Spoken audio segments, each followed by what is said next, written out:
네, 이제 독일의 통일 이야기하도록 하겠습니다. 독일의 통일은 이제 동프랑크 독일의 역사는 원래 그 프랑크 왕국이 갈라지는 동프랑크 왕국에서 시작을 해서요. 나중에 신성 로마 제국 그 다음에 나폴레옹 때 이 신성 로마 제국이 망하죠. 사실 신성 로마 제국이라고 이름에 온갖 좋은 건 다 갖다 붙였어요. 신성하고 로마스럽고 제국이다라는 건데 결국에는 이 신성 로마 제국의 본래 모습을 보면요. 신성스럽지도 않고 로마스럽지도 않고 제국스럽지도 않고 그리고 유럽에 있었던 중세 이후의 굵직굵직한 전쟁의 무대가 되면서 굉장히 좀 어떻게 보면은 유럽 안에서는 좀 후진지대에 속하는 나라였지요. 결국 이제 나폴레옹 때 이 신성 로마 제국이 해체가 되고 그 뒤에 라인 연방이란 거를 만들었다가 라인 연방이란 걸 만들었다가 나중에 다시 빈 체제 때 들어오면서 독일 연방이라는 이름으로 이렇게 다시 나오게 되지요. 그렇지만 수많은 나라들이 있고요. 얘들을 통일을 하려고 하니까 되게 좀 머리가 아파요. 특히 유럽 같은 경우에는 우리가 이탈리아의 통일 때도 봤다시피 나라 안의 문제만 해결해야 되는 게 아니고 이 나라 안에 있는 나라들 간에 또 다른 나라와 엮인 문제들이 있어요. 예를 들어 이탈리아 같은 경우에는 오스트리아, 독일 같은 경우에도 마지막으로는 결국에는 이제 프랑스와 전쟁을 치르게 되는데 프랑스가 가지고 있는 이 독일 내의 지분들도 무시할 수가 없거든요. 네, 그런 부분에 있어가지고 애로사항이 많다 하는 이야기를 먼저 하고 독일 같은 경우에는 1834년에 관세동맹이란 걸 만들어서 가지고 먼저 경제적으로 통일을 먼저 이룹니다. 처음에는 몇 나라가 가입을 안 했었지만 이 독일 연방의 나라가 39개국이잖아요. 39개국. 이 39개국이 결국에 1844년에는 모두 다 참여하게 되는데 이 관세동맹이라는 걸 통해 가지고 원래 이제 물건을 수입을 하게 되면 거기에 세금을 하는데 이 독일 연방 안에서는 이거를 안 한다는 거죠. 그래서 이미 경제적인 통일은 이미 이룬 상태에서 다른 이제 정치적인 통일에 나서게 됩니다. 그때 이제 독일의 통일의 영웅으로서 등장한 인물이 비스마르크라는 인물이 됩니다. 비스마르크. 이 비스마르크는 이제 되게 똑똑하시죠. 정치도 엄청 잘하고 언어적인 능력도 되게 뛰어났던 사람이라고 그 독일의 공영방송 맞나? ZDP라고. 네, 그 공영방송이, ZDF라고, 그 공영방송이 있는데, 그 방송에서 이제, 훌륭한 독일인 탑 10 이렇게 뽑았나 봐요. 그 중에 9위에 뽑힌 사람이 이 비스마르크입니다. 9위가 왜 대단하냐 하면은, 9위보다 앞순위에 있는 애들은 독일의 총리, 아니면은 최근에 총리, 아니면은 예술가들, 마르크스, 바흐, 이런 사람들이거든요. 근데 역사적인 인물, 우리가 정치적으로 좀 과거 사람이라 볼 수 있는 인물로서는 비스마르크가 거의 몇 안 되게 올라가 있는 사람입니다. 프로이센의 이 사람은 재상이었고요. 이 친구의 탁월한 정치적 능력, 외교수를 바탕으로 해서 독일이 통일을 이루게 됩니다. 이 사람의 정책을 흔히 철혈 정책이라고 하는데요. 이 비스마르크가 의회에서 이런 얘기를 했어요. 우리가 지금 필요한 거는 언론의 자유라든가 선거권이라든가 이런 자유주의 언론이라든가 다수결이라든가 이런 게 아니라 우리에게 필요한 건 철, 무기와 혈, 피다. 전쟁을 먼저 해야 된다. 그게 자유주의니 뭐니 언론의 자유니 다수결이니 이런 거 떠들지 말고 전쟁하는데 힘써달라. 라고 해서 의회를 거의 뭐 무시하다시피 해가지고 정책을 추진을 하는데 그 하는 과정에서 오스트리아 결국에 이제 독일이 통일을 하는 데 있어가지고 1848년 2월 혁명 이후에 독일에서 소독일주의가 이제 대세가 됐다고 했잖아요. 프로이센 중심으로 통합을 해야 된다. 오스트리아하고는 함께 할 수 없다라고 한 이상 오스트리아와 전쟁을 해야 되는 거죠. 결국에는 이 전쟁 결과 오스트리아를 물리치게 됩니다. 이 프로이센의 비스마르크가 오스트리아를 승리하게 오스트리아로부터 승리를 하게 되고요. 근데 오스트리아와의 전쟁으로 끝난 게 아니고 이때 당시에 이제 독일은 이제 북독일 연방이라고 프로이센은 이제 북독일 연방이라고 그거를 이끌고 있었고 이 남쪽 지역에는 비르덴베르크, 바덴, 헤센, 바이에른이라고 여기는 전통적인 가톨릭 지역이자 프랑스 쪽의 영향을 많이 받는 지역이 있었어요. 걔들은 독일이 통일되는데 협조적이지 않은 거야. 왜? 프랑스 믿고. 그러니까 결국 이 비스마르크가 통일을 하기 위해서는 어떻게? 프랑스와 전쟁을 해야 된다 하는 얘기죠. 결국 그래서 프랑스와의 전쟁을 이끌어내는데 이 전쟁을 일으키기 위해 벌인 사건이 바로 엠스 정보라고.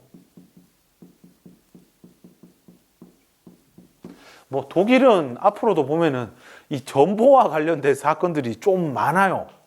네, 엠스 정보, 뒤에 보면 뭐 침범한 정보라든가 하여튼 이 정보와 관련된 사건들이 많습니다. 정보 알란가 모르겠네요. 이 전기 신호로 모스부호로 이렇게 때려가지고 그걸로 해가지고 이제 딱 멘트 만들어가지고 딱 하면서 옛날에 전화나 이런 수단이 아직 발달하기 전에는 이런 전기 신호를 통해 가지고 원하는 글자를 보내면은 그거를 받아가지고 이렇게 하는 뭐 그런 건데 요새는 뭐 정보 쓰는 일이 거의 없는데 어쨌든 요 엠스라는 지역이 온천 지역이에요. 여기에 사실 비렐름 1세인가요? 당시 프로이센의 왕이었던 비렐름 1세가 있었는데 이때 당시에 에스파냐에서 혁명이 일어나가지고 이 에스파냐 혁명 정부가 이 프로이센 쪽에 요청을 해서 우리의 좀 왕이 정부를 맡아줄 수 없겠냐 하면서 얘기를 했어요. 그랬더니만 프랑스가 나서가지고 야 네가 뭔데 에스파냐에 가서 왕을 하는데 라면서 이 프랑스에서 사신을 보내요. 사신을 보내가지고 이 사신이 이 비렐름 1세한테 찾아가요. 사실 되게 무례한 거죠. 사실 비렐름 1세는 이때 당시에 엠스에서 휴가 가기 위한 거였는데 휴가를 보내기 위해서 요 온천 지역에서 휴가를 보내기 위한 건데 갑자기 이 프랑스의 사신들이 와가지고 외교관들이 와가지고 이거 에스파냐 정부 이거 왕 안 받아들인다고 얘기해라 하면서 그렇게 하고 왔거든요. 그랬는데 당시 비렐름 1세는 이걸 말로 잡고 하려니까 잘 이해가 안 가는데 하여튼 에스파냐에서 이때 당시에 혁명이 일어났어요. 이거 뭐 길게 설명할 게 아닌데 이래 얘기하다 보니까 또 길어질 것 같아서 이 비렐름 1세한테 요청을 한 거예요. 우리의 정부를 맡아줄래? 하면서. 그랬더니만 프랑스가 야 이거는 아니지 하면서 에스파냐 이거 우리가 그거 해야 되는데 니들이 그거 하면 아니지. 왜냐하면 에스파냐는 이때 당시에 부르봉 왕가라고 이 프랑스랑 연결돼 있는 뭐 그거였거든. 그래가지고 비렐름 1세한테 가가지고 야 이거 받아들이지 마. 이 에스파냐 요청 받아들이지 마 라고 외교 사신단이 와서 왕한테 요청을 한 겁니다. 그런데 일단 이것만으로도 사실 기분은 나빠요. 왜냐면 얘는 지금 휴가 중이었거든요. 휴식, 온천. 온천하고 쉬는데 와가지고 막 일 얘기를 하는 거야. 그거 사실 외교상으로 되게 결례인데 비렐름 1세가 잘 얘기해서 돌려보냈어요. 내가 알아서 할 테니까 너 신경 쓰지 마라 하면서 잘 얘기를 하고 돌려보냈어. 그래가지고 나중에 이거를 갖다가 왕이 재상인 비스마르크한테 알려요. 야 프랑스 금방 왔다 갔다 프랑스의 사신들 왔다 갔다 라고 했는데 그거를 갖다가 이제 비스마르크가 잘 앞뒤를 잘라내가지고 말을 만든 거야. 프랑스의 대사가 외교관이 와서 무례한 요구를 했고 우리 국왕이 받아들이지 않았다 하는 거를 이 독일에서 언론 기사를 뿌린 게 아니고 프랑스에서 뿌린 것도 아니고 영국에다가 이거를 이제 보도하게끔 만들어요.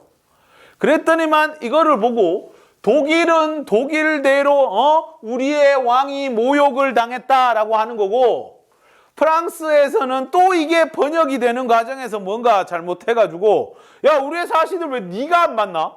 니들이 뭔데 안 맞나? 원래 사실은 그때 멘트에는 이제 보좌관이 거부했다라는 건데 이 보좌관을 번역하다 보니까 이 같은 단어인데 독일에서는 이게 보좌관이 되는 거고 프랑스에서는 이게 하사관으로 번역이 돼요. 하사관이라면은 군대에서 병사 바로 위에 계급이거든요.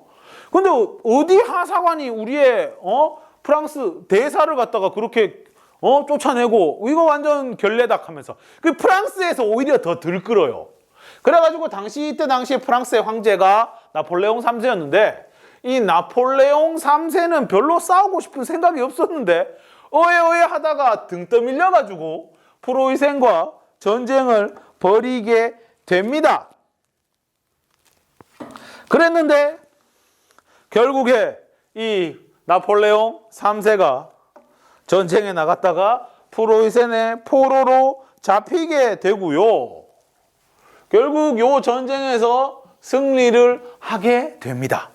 그래서 그 이후에 프로이센은요. 프로이센 이제는 뭐 독일이지 독일. 프랑스로부터 알자스 로렌이라고 이 석탄하고 철광석 많이 나는 대표적인 공업지대 프랑스와 독일 사이에 있는 대표적인 공업지대 요 주인이 자주 바뀌어요. 알자스 로렌. 이 알자스 로렌 지방을 독일이 가져가게 되고 이때 당시에 알자스 로렌에서 나오는 생산량이 대략 프랑스 경제의 거의 90%를 담당했다라고 할 정도거든요. 그래가지고 배상금을 또 50억 프랑이라고 물리게 돼요. 그래가지고 이거 한 5년에 걸쳐가지고 5년 정도면 각백건이라면서 이제 프로이센이 50억 프랑을 제시했는데 나중에 프랑스는 이걸 1년 4개월 만에 갚습니다. 야 더럽고 치사하다 빨리 갚자 하면서 그런 거 보면 프랑스도 좀 센 나라지요. 하여튼 뭐 그렇습니다. 그게 우리가 저번에 배웠던 나폴레옹 3세가 붙잡히고 파리 코민 나오고 파리가 포위당해서 쥐잡아먹고 하는 그 얘기가 여기에서 나오는 거죠. 결국 이거를 통해 가지고 독일이 통일을 하면서 독일 제국이 탄생을 하게 됩니다. 1871년이고요. 이 독일의 황제 취임식을 베르사유 궁전 거울의 방에서 하지요.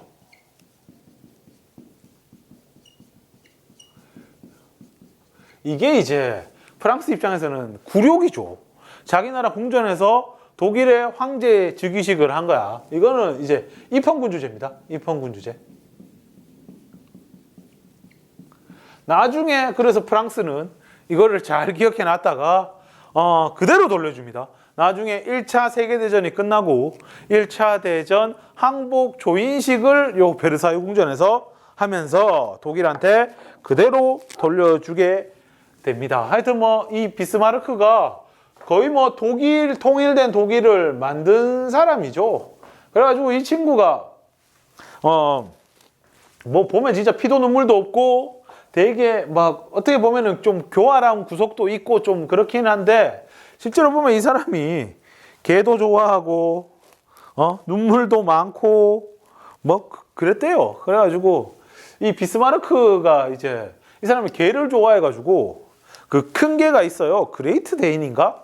하여튼 다리 길고 큰 개가 있는데 그 개를 항상 자기 옆에 두고 외교관 만날 때도 외교 답나라의 대사라 이런 사람들 만날 때도 꼭 그 개를 옆에 끼고 있었대. 그러다가 대사가 흥분해서 얘기하다가 이렇게 주먹 쥐고 이렇게 했더니만 그 개가 억수로 충성스러웠는지 슈바랑 비슷해가지고 되게 충성스러웠나 봐. 그래가지고 주먹 가지고 막 이렇게 하니까 개가 막 물고 막 이래가지고 막 난리였대요. 우리 주인 때리려는 줄 알고. 뭐 하여튼 그랬다고 합니다. 예, 그래서 눈물도 많이 흘리는데 이 사람은 이제 눈물을 이제 무기로 쓰는 거죠. 자기의 어떤 정책적인 요구가 안 받아들여졌을 때 왕한테 가가지고 막 눈물로써 막 얘기하면서 막 이렇게 합니다. 그래가지고 결국 철월 정책을 통해 가지고 의회나 이런 거를 뭐 처음에 좀 탄압을 하고 막 그랬지만 결국에는 통일 과정이 끝나고 나서는 다 사과해요. 다 사과하고 자기가 만든 법안 다 통과시켜 달라고 막 이렇게 하고 그래가 나중에 결국 의회랑도 화해를 하게 됩니다. 이 비스마르크와 관련된 이제 유명한 또 일화라고 해야 될까? 친구랑 한날 길을 가다가 친구가 늪에 빠졌어요. 늪에 빠져가지고 막 이렇게 해가지고 막 도와달라고 비스마르크한테 도와달라고 그랬는데 비스마르크가 이렇게 얘기했대요. 야, 어차피 네 못 구한다. 네 못 구하니까 내가 고통 없이 먼저 보내줄게. 총을 뽑아가지고 이제 쏠라고 했대. 늪에 빠지는 친구한테. 그랬더니만 친구가 화들짝 놀라가지고 안간힘을 다 해가지고 이 늪에서 빠져나와가지고 비스마르크의 멱살을 잡고 네 임마 나한테 총을 겨누면 어떡하노? 라고 했더니만 비스마르크가 한 얘기가 야 이렇게 하니까 네가 죽을 힘을 다 해가지고 빠져나오잖아. 나는 너가 늪에서 나오게 하기 위해서 그 총을 꺼낸 거다 라면서 얘기했다는 아주 유명한 이야기가 있대요. 자, 어쨌든 독일이 통일을 하게 되고 사실 프랑스가 독일이 통일하는 걸 되게 경계를 했거든요. 앞으로 왜 경계했는지 그 이야기가 계속 나오게 될 겁니다. 네, 그러면 독일 통일 이야기 뭐 석 줄밖에 안 되는데 여기까지 하고요.